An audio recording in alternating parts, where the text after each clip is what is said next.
You are about to witness the very exciting story of a city and its people. Welcome to motherfucking Detroit.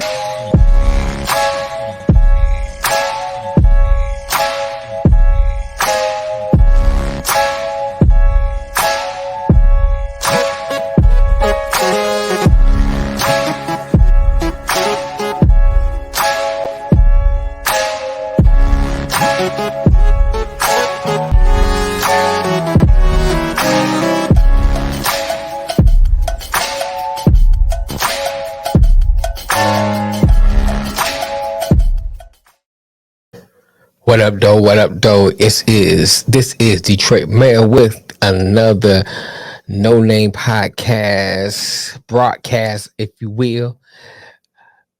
Before we get started, let's go ahead and get the preliminaries out of the way. If you have not done it, please go to our Facebook page and join our Facebook page. That's IOW Network. That page is designed for you, and you over there, and some of you. What is it for? It's for you to, if you got something you're selling, you got something you're promoting, if you got a podcast you want to promote, you can upload it to our IOW Facebook network page. If you got a funny joke and you want to upload it, you can go to that IOW network Facebook page, upload it. If you have a take and you want to give your take on something you've seen, your favorite sport, your favorite team, whatever it may be, you can go to that same IOW Facebook network page and upload your take. But if you just don't want to just put on a page and you want your voice to be heard, we got a solution for that too. Every Monday and Thursday, we go live to YouTube, Facebook, and Twitch at 4 p.m. to 6 p.m. So you can simply just go on to YouTube at that time, join our live feed, get in the chats. If you just think you just don't want to even chat, you want to get your face on the camera and give your take, we got a solution for that too. You hop in the chat, tell me you want to come on. We send the link, and we'll bring you on, let you give your take. But there's more. If you decide, well, I kind of want to give my take, but I don't want my face on camera, you can call in. So simply go into the IOW Network Facebook page. YouTube page, and we will drop the number. You can call in, give your hot take, discuss. If you don't like what we're saying, you don't like our take, you can come in and dispute that take also. Also, if you had not done it, go to our YouTube page. That is IOW Network on YouTube. Hit that like button, tick, and that bell notification, ding, and subscribe to our channel, like the page. And I want to give a shout out to all the people who've been spamming our page, all the new subscribers. We thank you. We really appreciate you. All the ones who've been commenting on our videos, even the ones who disagree with me. I appreciate your comment. I love chopping up about sports. I love talking to new people and meeting new people. So I appreciate your comments. Keep the comments coming. Even if it's something I don't like, I'm still gonna try to respond.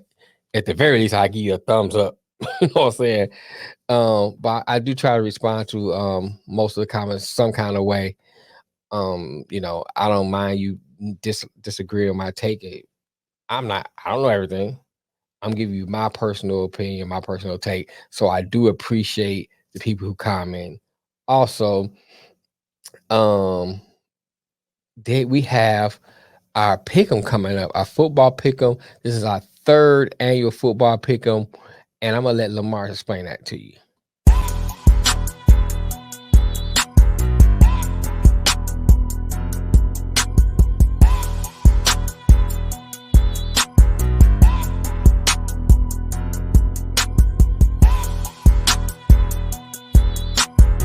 Yes, y'all. It's your boy Wildcard Mar here with some great news coming from IOW Sports. You want to be like previous winners, the inaugural champion, yours truly, Wildcard Mar? You want to be like last year's champion, Melvin Wall of Man Down Sports? will join this year's third annual IOW Sports Football Pick'em Contest. But unlike the first two previous champions who just won a championship belt, we're going to ante up this year. As well as receiving a championship belt, you will receive $200 cash prize. But in order to participate, you must pay a $10 entry fee. You can make those payments payable via Cash App, $IOW Sports Network, all caps, via PayPal at KC Lamar, all caps, or via Zelle, kclamar2@gmail.com. In those messages, leave your first and last name and an active emailing account, because it is important that you leave us an active emailing account, because in order to receive the invite to join the official IOW Football Pick'em Group dashboard, you must have a valid email. All right? Hey, how can you beat that? This is your chance. This is your opportunity to prove that you know how to pick some NFL games. Test your wits. So ladies, gentlemen, hey, let's pick some football and join quickly, because September 8th is really, really close. And in order to participate, you must have all picks from week 1 all the way to week 18. Hey, until then, peace out. So that's our pick'em contest, or pick'em football pick'em league. I am excited about that. I haven't won it yet. Lamar always brag about his win, but like I told him, he won it during COVID. So that's a bubble. That's a bubble championship. We don't count that. That's a bubble championship. But anyway, also, if you're a Chiefs fan, please go to Wizard Chiefs. That's on our IOW Network YouTube page, and you can see all of Wildcard Mars Chiefs Chiefs podcast. He talks nothing but Chiefs. So if you want to know anything about the Chiefs, or you want to discuss Kansas City Chiefs, you can go to that. Also, our very own Nick Shine has his Jets page called Proud Jets Fan. And exclusively, you see I'm wearing it today. I decided to break it out. The IOW Network Snapback. Ching. Ching. If you interested in getting one of these beautiful IOW handcrafted snapback hats, you can see the Cash App down at the bottom. All you had to do is send $30 and Cash App to the Cash App and Cash App, and also where you like for us to send it to. We will send you one of these beautiful IOW Network IOW snapback hat. So I think I got all the preliminaries out of the way. Let's get down to what we came to talk about. Hard Knocks, episode 4. You know, it's funny to think about when I watched this Hard Knocks, because some of the information is already put out before. You know, we knew some of the roster cuts. It starts out taking place right at the victory over the Colts. So you kind of knew what was going to happen, but it was interesting to see the behind the scenes of what happened. You know, you see Brad Holmes in the locker room. He's congratulating everybody. He congratulates David Blau, and you see everybody celebrating. I think Dan Campbell gives a little speech about winning in there, and then you kind of see the camera kind of panning to everybody in the hallway and getting on the bus on the way back to Detroit. And then you see Dan Campbell and Brad Holmes kind of discussing who to cut, who to release. And, you know, they going back and forth, and then it switches to all the coaches in a meeting, and they kind of talking about who to release. And that's one thing I like about this, because you see the collaboration. You see everybody putting their input. And, you know, even Holmes said, Brad Holmes said, hey, I do a collaborative process. Now, I've never been to none of these meetings, so I don't know. I don't have nothing to compare to, like, how other teams run it. But I like what I saw. I like the fact that, you know, he takes the input. They list each player, and you see him like, okay, I think this is number one, this is number two, this is number three, and they kind of list them out and they hash it out, and he takes it all in. Him and Dan Campbell takes all that into consideration. I like that collaborative process, but some interesting points is raised. Now you hear Duke say, he said 48, but I think he meant 46. He said 46 and 28. You know, we're doing pretty good, but he did turn it up. You know, and he turned that up. And so I'm like, oh man, you know, so now you're seeing how they was evaluating Jamar Jefferson. There's evaluating Craig Reynolds. You know, they're kind of looking at, okay, hey, they on that bubble, you know, and I think a lot of people have said they can see them on that bubble. We need to turn it up. We need to turn that up. And then, you know, Brad Holmes like, hey, don't hold back. Let me get all what you have to say. So I like the process that you see them. You see Fraley say something about the lineman. You see Ben Johnson say something, and you just see everybody just put in their input about the team. And then it's interesting because Dan Campbell has said, hey, what do you say? Oh, I see 3 what the fucks and 2 bushes. I'm like, what are you talking about? Is he talking about Boyle? So now, you know, because by now you already know Boyle's been cut. So now I'm thinking, is he talking about Boyle now? And he said something during the game. I wish I could remember what he said, but he said something during the game too. And I think he said something along the lines, and I'm paraphrasing if I can remember, something like, all you can, no, I think it's talking about Pimpleton. All you can do is give him the opportunity and present the opportunity to him, something along that lines. And it's kind of like you see it because by now, by the 4th season, you fell in love with some players. You know, I like this player. I love this player make it. I mean, like you look at Easy, great story if he makes it. Pimpleton, you know, you can't help but like Pimpleton. You see his mom, you see his stepdad, they come to the game, they support him. Same with Easy. You see his wife supporting him. You can't help but get excited and want to see these guys make it. You know, you realize, and even I think Campbell and Brad Holmes may mention there's still a human element to this. You know, there's a business side, but still a human element to it.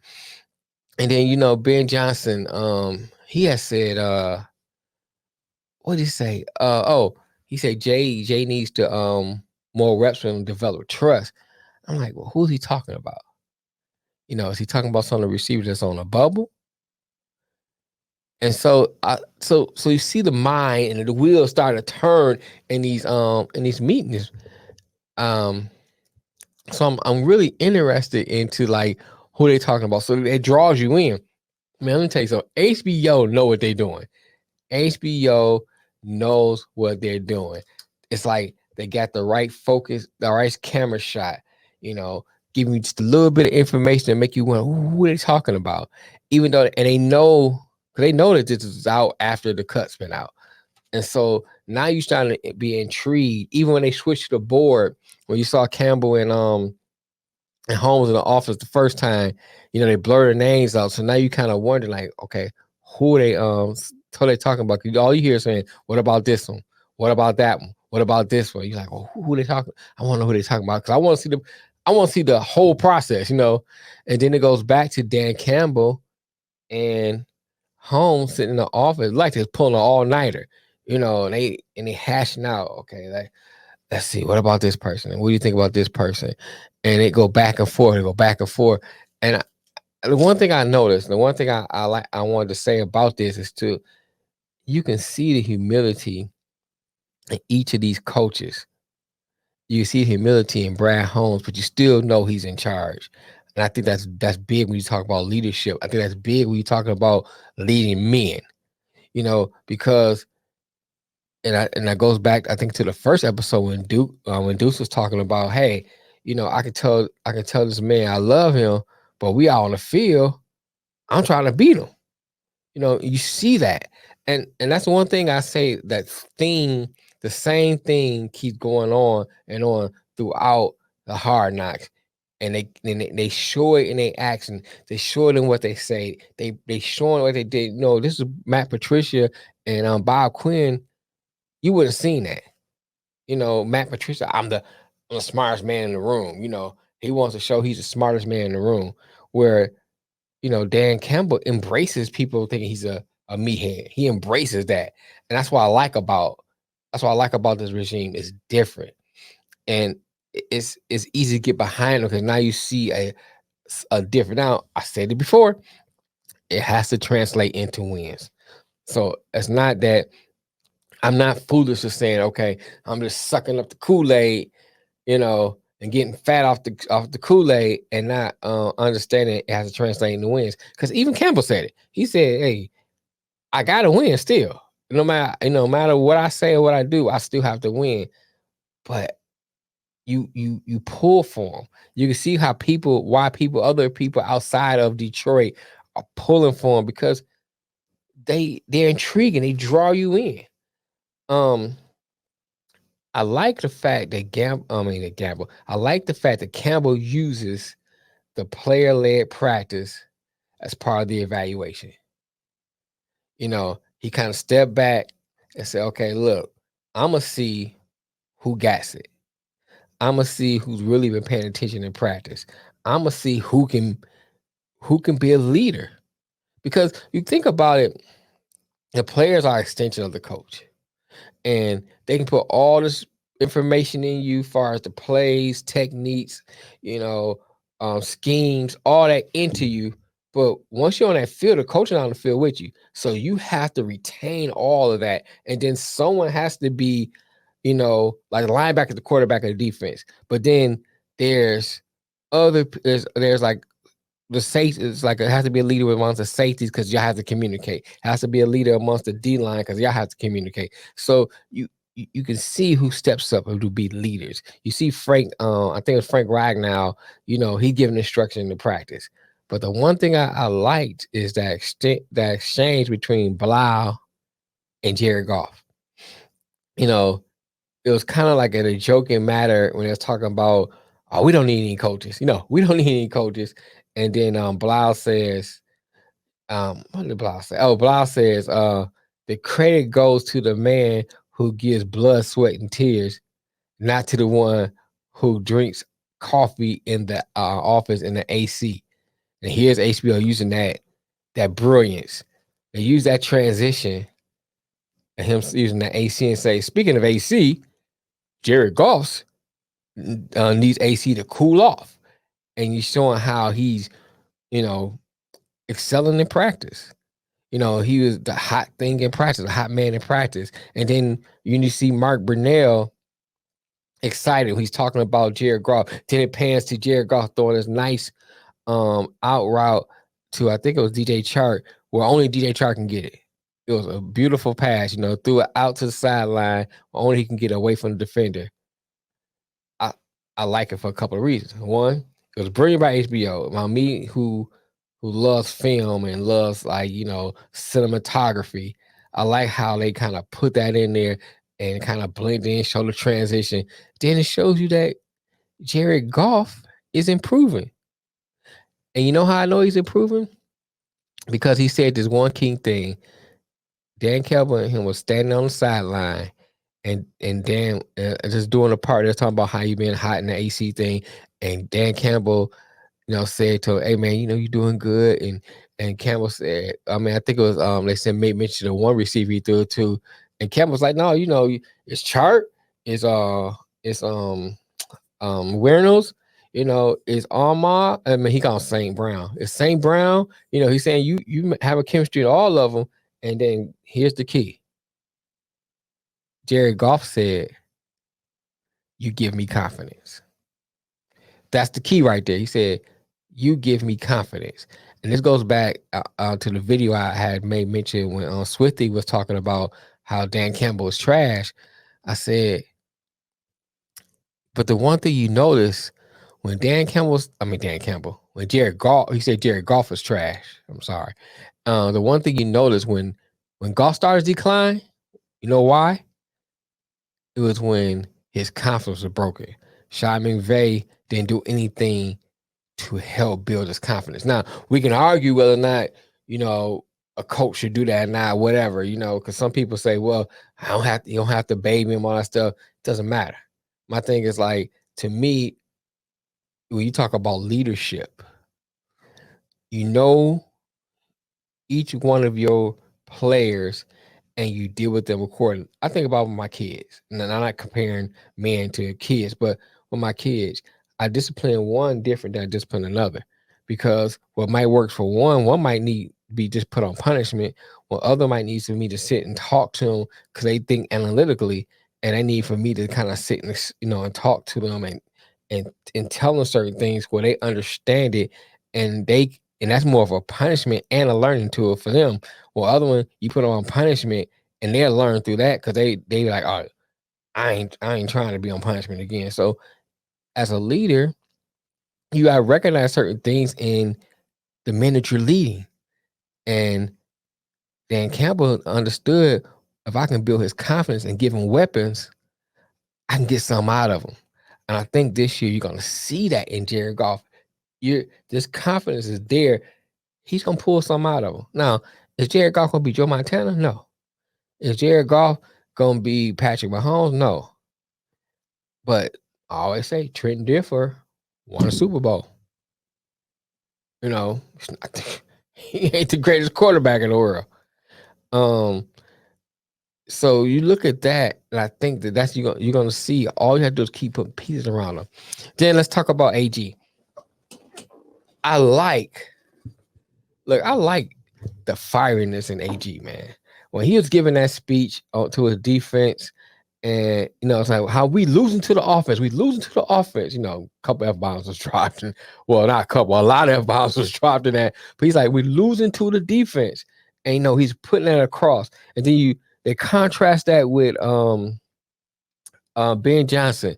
And Ben Johnson said, hey, AG is coming for us. He knows that he lost. He's coming for us. And you see that competitiveness, and that same theme, iron sharpens iron. If the offense is good and the defense is good and they playing against each other, they sharpen each other's skill. And that's one thing you saw in the joint practice. You say, hey, man, you need to do this instead of that. The lineman was telling the defensive man, when I do this, this is how you counteract it, and vice versa. You're making each other better. That's why I have great expectations for this team. Maybe not this year, but I have great expectations for this team. Now let's talk about the features. I like how they featured not Dan Campbell. I like how they featured Craig Reynolds. This right here made you, or let me speak for me, made me be endured to Craig Reynolds. He tells a story about how he couldn't get any offer for any D1 schools. The Florida States, your Miamis, your Alabamas, your Michigans, all of these schools weren't giving no offers. So he had to go to Kutztown, PA. And then, he goes to Kutztown, and then the draft comes up. Still ain't getting anything. He said he was considering, like, I think he said being an insurance salesman, used car salesman, something like that. To get a regular job. Then he gets on, I want to say, the Commanders practice squad. Then from there he goes to Atlanta's practice squad, and then from there he goes to Jacksonville, and then Detroit calls him. His story embodies the DNA of this team. It's the soul of this team. His story is the story of this team. It's the DNA. His story embodies this team. And you see it mentioned when Dan Campbell asked in the meeting. He says, what about Reynolds? What about Reynolds? And I think it wasn't Deuce. It was, I can't remember who it was, but someone said, if you cut him. No, someone mentioned that, hey, Hank Freddie had talked about how the linemen love him. Talk about his blocking, talk about his attitude, the linemen love him. Then someone mentioned, hey, if you cut him, you're gonna have a few linemen at your door want to talk to you.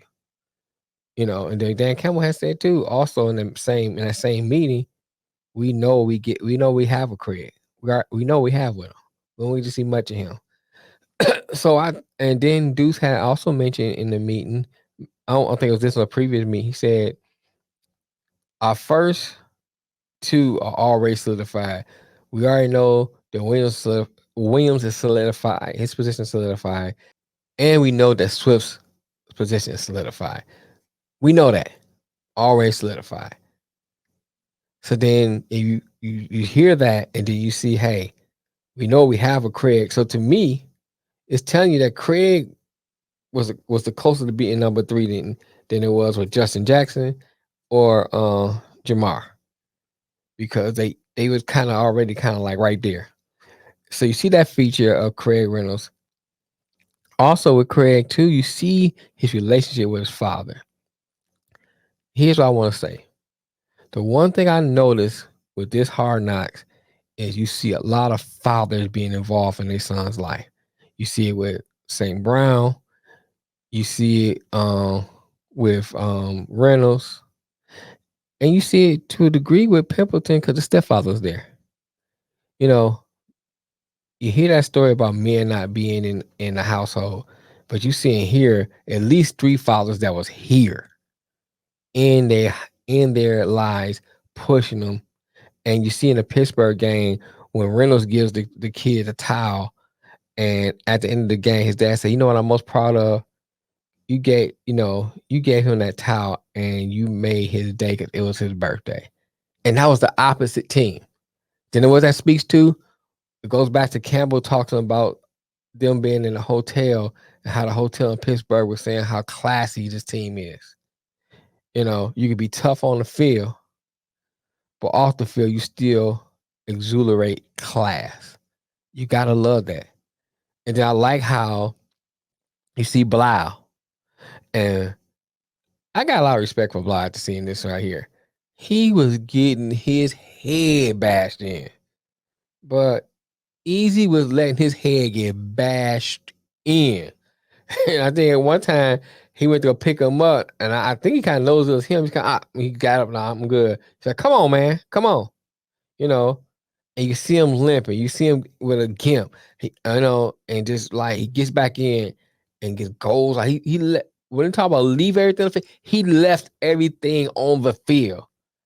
Got a lot of respect for him, man. A lot of respect for him. Then they kind of featured Pimpleton again, and when he missed that pass, and I think that's when Dan Campbell has said, all you can do is give him an opportunity. It was 4th and goal. It was in his hands. You have to make those catches.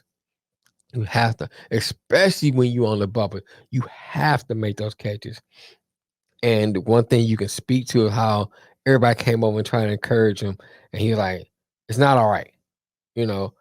They still trying to encourage him. This team has a bond, and that goes a long way. I don't care what you say, that goes a long way. And then let's talk about Boyle. Boyle was hot garbage, man. I'm sorry. And Boyle was hot garbage. And you can see when he threw that interception, it was like, all right, let's put Blau in. He sealed his fate, and I think he knew it. I think he just knew it, man. You could just see his whole countenance, his whole body language just shifted. You know what I'm saying? It just shifted. And, since we already know the cuts out there, he got cut. Pimpleton got cut. Easy got cut. So some of the people that you didn't wish to get cut got cut. I mean, you look at Tom Kennedy, he got cut. Who else got cut? Savion Smith got cut. Maurice Alexander got cut. AJ Parker cut. Who else? Now here's the one that kind of baffled me. They cut Justin Jackson and kept Jamar. That was kind of baffling to me. Trinity Benson got cut, and a lot of people talking about, that Brad, that's a fail for Brad Holmes. Yeah, but you can't win them all. You just can't win them all. You know what I'm saying? It's a fail. It go like anything else, like you in school, that'll go into your file. You know what I'm saying? But if you have more wins than losses, I can respect that. So I'm gonna put a TBA on that and see what happens along the way as far as what they build as a team. He failed there. They cut Houston, and I wanted to see Houston go back. Now, I've seen this practice squad roster too, so so I know it's kind of a long video because I've seen some of the other. I'll kind of wrap all into one, but those same people that people was like, oh, why they cut them? They're on the practice squad. I don't think Trinity Benson's on the practice squad, but AJ Parker's on the practice squad. Houston's on the practice squad. Who else on there? I think Maurice Alexander's on the practice squad. Kennedy's on the practice squad. They got I think Skipper's on the practice squad because they cut him. So a lot of players that they cut, they kind of cut them so they can put them on the practice squad. And here's a couple of things that baffle me. They put Jamar on the team, then they release him. Then they signed the quarterback out of San Francisco and release Blau. That baffled me. I don't know about that, but that just kind of baffled me. It's like you could just cut Jamar and put Justin on the team. Now I like the idea of having some of these guys on the practice squad because if I think that Houston, if you can develop him, he will be a weapon. So I think he just raw right now. So I don't think he should have made the 53 roster, but have him on the practice squad where you can kind of work with him, develop him, and get him to where he needs to be. So I like that. I think Tom Kennedy is a great story, but he's gonna always be a practice squad person. AJ Parker can probably develop. Savion can probably develop. I like Skipper, big guy. I think he develops. That's a good backup. So I like how they put on the practice squad. Jared Davis is always gonna be a practice squad guy. So, some of these things I saw, I'll save judgment till I hear it. I wanted to put on Mark Orm's breakdown of Tom Kennedy because a lot of people are mad about Tom Kennedy, but I don't want to make this video extra long. So, but I thought what Mark said on Orange Forum was brilliant. It was brilliant what he said about Kennedy. Kennedy, he endures your heart because he's a hard worker, but he's always going to be a practice squad player. Period. That's just how it is. That's just how it is. I like him. Tough guy.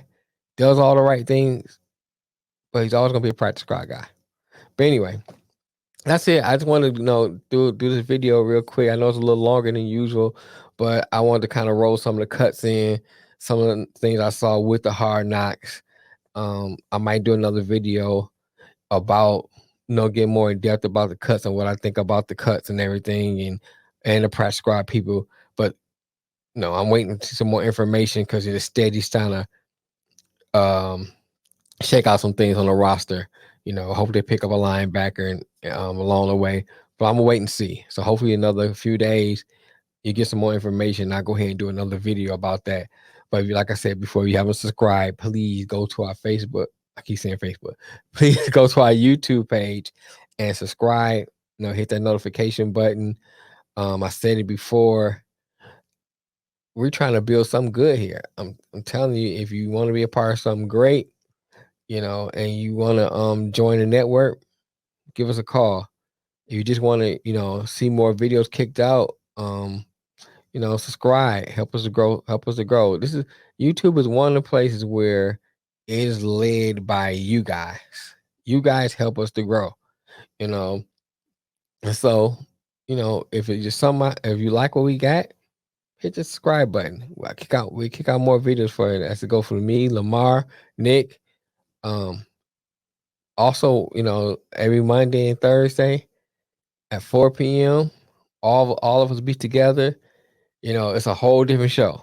Like when Lamar does his show by himself is different than what it is when we all together. When I do my show by myself is different than we all together, and vice versa with Nick. You know, so you want to see us all together, it's a whole different show. You know, we act a little silly, a little more loose or whatever. I think you enjoy that. Jump in. 4:00 Monday, 4:00 Thursday, live Eastern Standard Time. I don't know how to say that because we have people from Germany, we have people from California and stuff like that. So it's Eastern Standard Time. You know, but that's it. Until next time, Detroit Mail out. Peace.